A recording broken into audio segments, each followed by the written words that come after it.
Welcome to Sweet Life Beat Life. We hope this video helps. You start by installing Stickbug and a matching headless browser.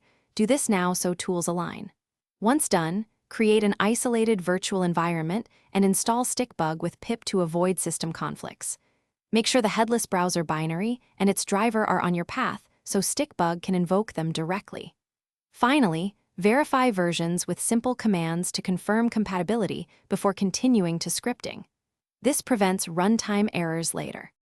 Next, write a concise Stickbug script that sets the headless flag, target URL, and the actions you need to automate. Use explicit selectors and add wait for conditions plus sensible timeouts. This reduces flakiness in headless environments. Run an initial dry run or verbose session to review logs and confirm element interactions. That helps catch selector or timing issues early.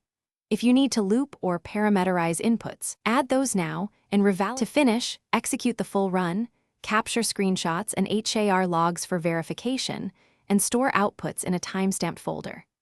If things fail, tweak browser arguments such as disable GPU or no sandbox, and reduce parallelism to avoid resource contention.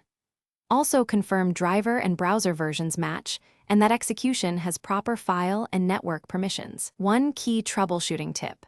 When rendering or selectors differ only in headless mode, test with a headed run to observe behavior and copy working weights and selectors back into your headless script.